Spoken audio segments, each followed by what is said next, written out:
Eu estava orando desde o mês passado para o tema dessa campanha. Já era para nós ter começado desde o mês passado.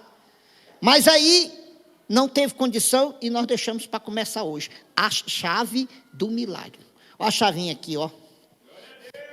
Olha a chavinha. Você vai receber essa chavinha, vai carregar ela, ó, tá? Carregar ela.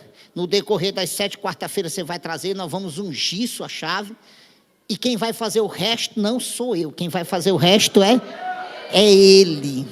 É Ele. Você crê nisso? Você crê? Então vou pedir para você bater palma para Ele. Isso. Eita! Oh, glória! Deixa eu dar um bem-vindo aos que estão pela primeira vez aqui. Levanta a mão assim para nós dar um bem-vindo a vocês. Ali tem uns irmãos da Assembleia de Deus. A filha da minha esposa, minha 8ª filha. Fica em pé aí. Fica em pé aí. Olha, minha 8ª filha. Adotei mais uma. É, amor? Eu chamo ela de número 8. Quando ela liga, eu digo, fala número 8, o que é? Incomoda, porque está nos dando a honra aqui essa noite, junto com um grupo, junto com ela. Quem mais está conosco? Quem mais? Pela primeira vez? Vamos dar um bem-vindo, vamos, igreja. Que diremos?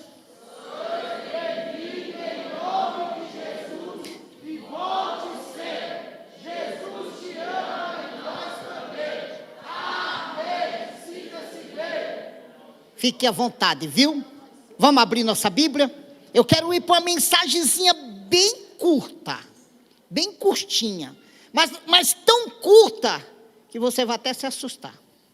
Vamos lá? Livro de Primeiras Crônicas, capítulo 4. Capítulo 4. Maí, dá para dar só mais um retorninho aqui para mim? No altar? Isso, melhorou. Obrigado, Osmãe.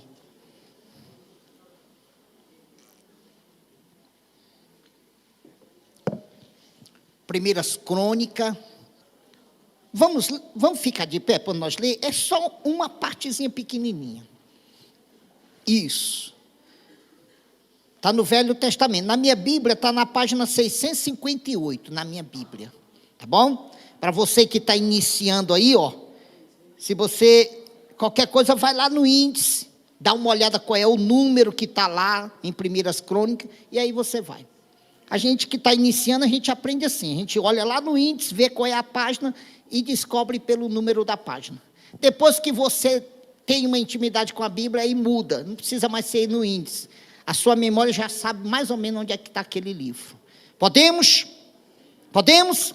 Capítulo 4, versículo 9. Capítulo 4, versículo 9. Diz assim: E foi Jabes mais ilustre do que seus irmãos, e a sua mãe chamou seu nome Jabes, dizendo: Porquanto com dores e horrores dei à luz. Porque Jabes invocou Deus de Israel, dizendo: Se me abençoares muitíssimo, e meus termos amplificares, e a tua mão for comigo, e fizeste que do mal não seja aflito, e Deus lhe concedeu o que ele tinha,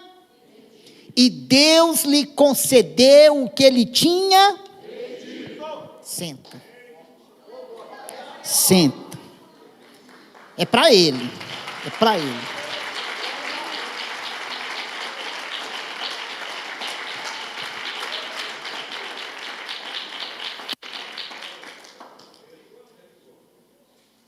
Hoje, quando eu saí do meu atendimento aqui,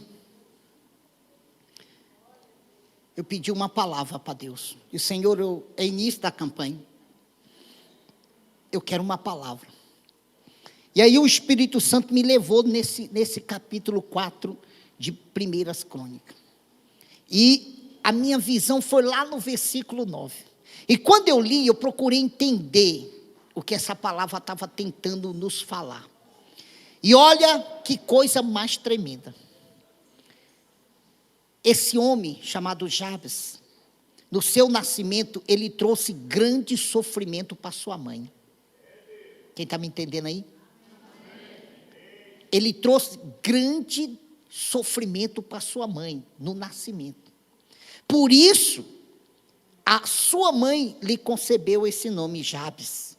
O nome Jabes significa dor, sofrimento e angústia. E a família, os irmãos, as irmãs deste homem, eram uma família grande, imensa. E ele era o único que carregava consigo uma maldição por intermédio do seu nome. Quem está conseguindo me entender? Mas o versículo 9 nos traz algo assim muito tremendo. O versículo 9 nos apresenta que no meio de toda a sua família, toda a sua parentela, ele foi o único ilustre, ele foi o único que se destacou. Eu vou usar uma outra palavra, eu vou usar uma palavra mais profunda. Ele foi o único que teve a capacidade de romper a maior maldição da sua vida. A maldição que estava sobre a sua própria vida através do seu próprio nome. E sabe de que maneira, sabe o que ele usou para que essa maldição se quebrasse? É incrível. Sabe o que ele usou? Oração. E uma oração poderosa. A Bíblia coloca aqui, olha o que a Bíblia coloca, deixa eu recapitular, não precisa você abrir a Bíblia, só ouça. Versículo 10 diz assim: porque Jabes invocou o Deus de Israel, dizendo, olha a oração dele, se me abençoares muitíssimo, e meus termos se amplificarem, e a tua mão for comigo, e fizeres que do mal não seja aflito, e Deus lhe concedeu o que lhe tinha pedido.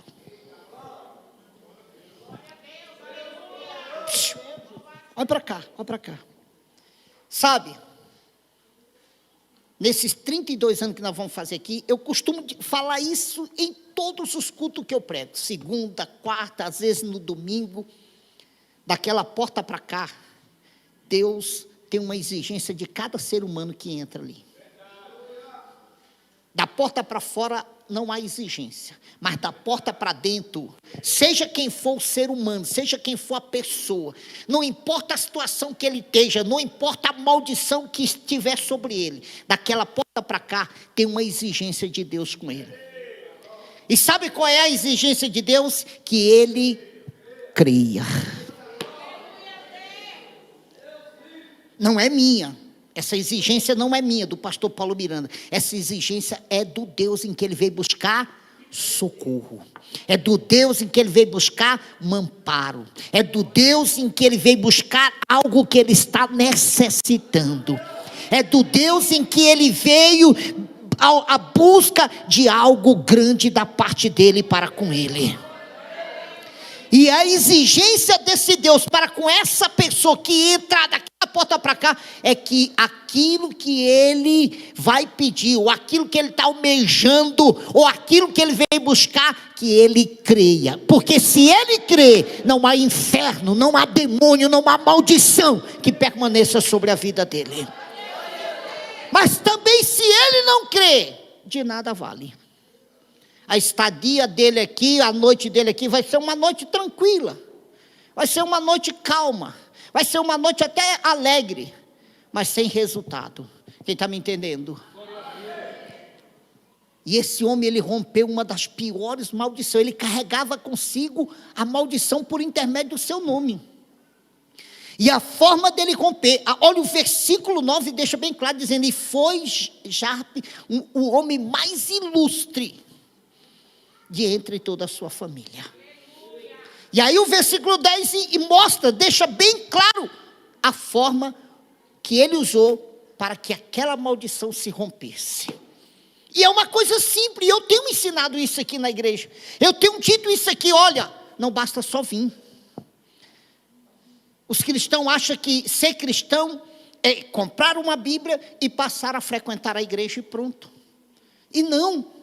Ser cristão não é só daquele momento que você se tornou um cristão, comprar uma Bíblia e começar a frequentar a igreja. Não é só isso. Ser cristão é, daquele dia em diante, começar a cumprir aquilo que a Bíblia ensina que você cumpra. É começar a pôr em prática aquilo que a Bíblia requer que você ponha em prática. Porque no momento que você começar a colocar em prática aquilo que a Bíblia ensina, aquilo que a Bíblia requer, aí os resultados, as respostas, aí a ação do Deus, o Todo-Poderoso, se torna real sobre a nossa vida. Escute, eu não sei o motivo, e até sei, ao qual o Senhor me deu esta palavra, e esta noite eu acredito que o Espírito Santo está tentando dizer para pessoas que estão aqui, a forma de você quebrar esta maldição é simples, é só clamar, eu vou usar a palavra bíblica, é só invocar o Deus de Israel, é só invocar o Deus de Israel, e Ele vai agir, Ele vai quebrar, Ele vai romper, Ele vai destruir maldições sobre a tua vida. A Bíblia diz que Jabes invocou o Deus de Israel. E a oração dele foi simples. Não precisou de muita coisa, precisou? Mas ele foi objeto. Essa é a questão. Você já viu a oração de muitas pessoas hoje dentro da igreja? Eles chegam, dobram o joelho, e em vez de agradecer, eles já começam: Senhor, me dá aquele carro. Senhor, não estou aguentando isso, tem dó de mim, que vida velha é essa? Acredito que se Deus pudesse descer de lá ou mandar um anjo dizer: meu filho, manda aquele homem mudar aquela oração, que essa aí já está apodrecendo aqui. Será que esse homem ou essa mulher não tem outra palavra para falar perante mim? Sabe, o mais tremendo de tudo isso é que quando a gente lê passagens como essa, de atitude como esse homem que viveu uma vida de maldição, você pode imaginar o que esse homem passou. Os maiores estudiosos dizem que ele foi humilhado a vida inteira por causa do seu nome. Ele carregou consigo uma maldição até entender que a forma de romper aquela maldição era simples: apenas invocar o Deus de Israel. Apenas invocar o Deus de Israel. Sabe, irmão, eu tenho visto e eu conheço, não só tenho visto, mas eu conheço milhares e milhares de cristãos que estão fazendo sacrifícios terríveis, irmão, e nada consegue na presença de Deus. E por quê? Porque muitas vezes está fazendo errado. Porque se a gente olhar para a Bíblia e para o que ela diz que o que agrada a Deus não é o sacrifício, o que agrada a Deus é a obediência. A obediência está acima de qualquer sacrifício. Eu não sou contra o jejum, eu não sou contra a ida no monte, mas eu sou contra o sacrifício de tolo. E o sacrifício de tolo é aquela pessoa que quer se mostrar, não só aos olhos de Deus, mas aos olhos de muitos, de que ele jejua demais, de que ele jejua a semana inteira, de que ele passa 30, 40 dias no monte só bebendo água com pão, mas quando se chega na presença de Deus, ele está derrotado. Ele está fracassado, não se vê resposta, não se vê nenhum resultado de tanto sacrifício que ele fez. E de repente aparecem pessoas que não fazem sacrifício nenhum, mas entendeu o que a Bíblia ensina e começa a fazer, e a chuva do céu começa a descer sobre a vida dele. E eles olham para essas pessoas e dizem: eu não entendo, Deus. Eu estou aqui há tanto tempo, eu oferto, eu dizimo e tu não me abençoa. Isso aí já chegou de bicicleta e agora já está de carro.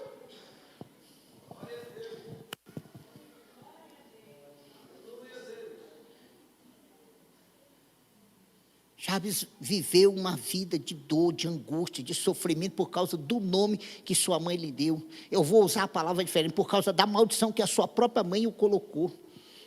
E acredito eu, os estudiosos não falam, a Bíblia também não fala, mas eu acredito eu que se ele pudesse naquela época mudar aquele nome, ele teria mudado. Se ele pudesse tirar aquele nome que sua mãe lhe havia lhe dado, ele teria tirado, só para não passar a humilhação que ele passou. Mas uma das coisas mais tremendas do ensinamento dessa palavra é que ele descobriu a forma certa de romper a maldição. Isso é, a maldição se tornou bênção. Sabe, talvez seja isso que Deus está querendo de você. Talvez Deus está querendo que você se achegue a Ele e o invoque de coração verdadeiro. O invoque não só de lábios, mas de um coração puro, de um coração real. E o pedido de Jabes foi um pedido simples, está aqui, olha. Porque Jabes invocou o Deus de Israel, dizendo: se me abençoarem muitíssimo, e meus termos amplificarem ou ampliarem, e a tua mão for comigo, e fizeres que do mal não seja aflito. O versículo final diz: e Deus concebeu o que lhe tinha pedido. Não precisou de muitas coisas, mas precisou de palavras verdadeiras, precisou de palavras reais, precisou de um entendimento de que aquele Deus poderia tornar real aquilo que ele estava pedindo. Precisou que ele cresce que o Deus de Israel poderia mudar a sua história, poderia tornar aquela maldição em bênção. E foi o que aconteceu. A Bíblia diz que Deus atendeu o pedido de Jabes, e de homem amaldiçoado ele se tornou um homem ilustre na presença dos seus inimigos. De homem amaldiçoado, eu vou repetir porque você não entendeu. De homem amaldiçoado, ele se tornou um homem ilustre na presença de todos.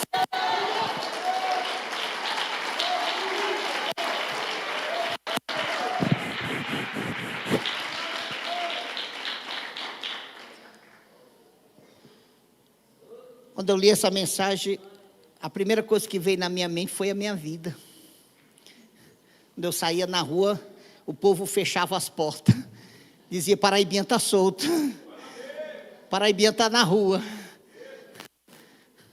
Hoje, quando eu ando nas ruas, o povo diz: aquele ali é o pastor Paulo Miranda, homem de Deus. Quando vou fazer alguma visita, eu tenho que ir preparado para não ir só numa casa, porque quando eu chego numa notícia, já está na segunda, já está na terceira, e se eu não disser chega, eu tenho que andar a quadra toda. Isso havia uma maldição na minha vida, e essa maldição foi tornada em bênção. Escute, Deus não quer muito de você, mas Deus quer um coração reto. Deus não quer sacrifício de tolo, Deus quer obediência. Deus não quer que você seja apenas um andarilho na fé, mas Deus quer que você seja um visionário na fé. Entendo o que Deus me mandou trazer essa noite dentro dessa palavra. Talvez essa palavra aqui, ou a vida desse homem aqui, é a vida de alguém aqui dentro. Tem lutado, tem corrido, tem feito, tem batalhado, tem lutado contra as trevas, contra o mal, e nada acontece. Pelo contrário, só maldição, só destruição, só atrapalho, só perca, só danos. E hoje Deus está mandando te dizer: é hora de mudar o rumo da tua história.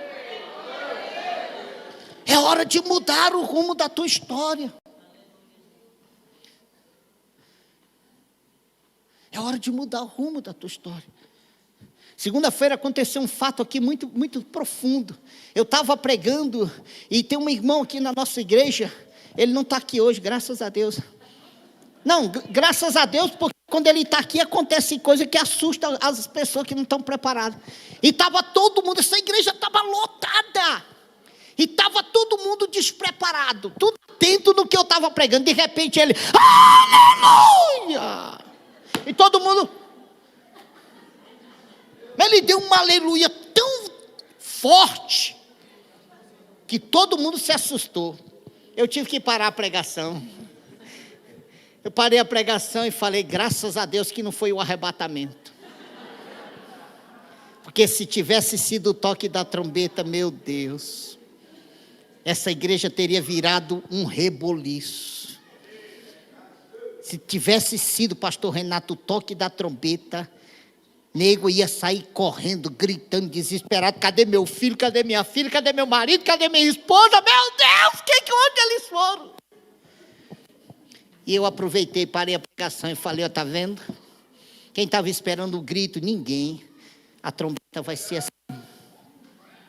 Quando você estiver despreparado, tranquilo, achando que está tudo certinho. Não, na hora certa eu vou reconciliar. Não foi agora, porque ainda não senti no coração. Não, não, eu já sou conhecedor, mas na hora certa eu vou tomar a decisão de se tornar um cristão. Não, batismo não salva, na hora certa eu vou me batizar, eu não estou pronto ainda. Não é isso? E aí, de repente, quando você menos esperar, que vai te restar. Eu até brinquei com a igreja, falei, o que você vai falar para Deus, se tivesse sido a trombeta, que você iria falar, por que ficou? Por que você não foi salvo? Sendo conhecedor da verdade como você é, tendo o entendimento da Bíblia que você tem, por que você não foi salvo? Você diria para Deus, porque eu estava esperando ainda um tempo chegar. Porque eu não estava ainda preparado. Quem está preparado? Ixi, tem um monte de gente aqui que se trombeta. Não toca agora não, Jesus. Não toca agora não. O que você acha? O que é estar preparado para ser salvo, hein? Você acha que estar preparado para ser salvo é largar tudo de mal?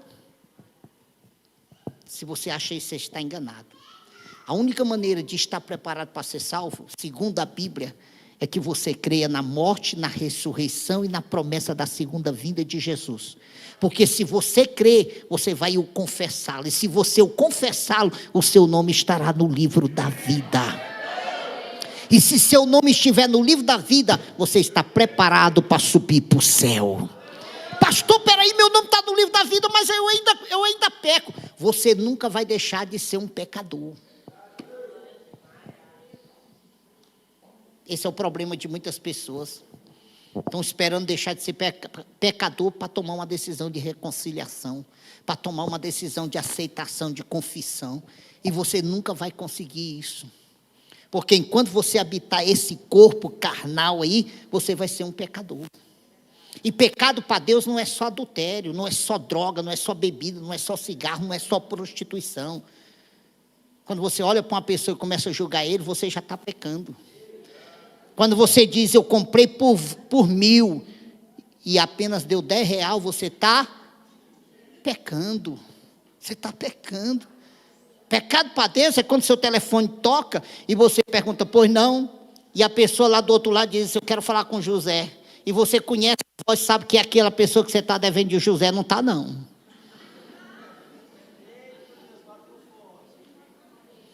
José não está não. Quer deixar algum recado? Pecado para Deus não é só o que as pessoas têm colocado. Então você nunca vai ser nunca vai deixar de ser um pecador. Mas há uma diferença, mediante a Bíblia, há uma diferença do pecado do ímpio lá fora para o pecado do cristão. Sabe qual é a diferença? O ímpio peca, comete tudo quanto é tipo de coisa errada e não reconhece os seus erros. E se não reconhece, não se arrepende dos seus erros, dos seus pecados. Nós não. Nós erramos, falhamos. E aí temos o Espírito Santo e Ele nos repreende. E nós, perdoa, Deus. Falhei mais uma vez, mas me ajuda para mim não falhar mais. Aleluia. Nós reconhecemos o nosso erro. Então não espere ser justo para reconciliar. Não espere ser justo para voltar para Cristo ou para confessá-lo como seu Salvador. Porque você nunca será uma pessoa justa. Nunca será uma pessoa que nunca vai pecar.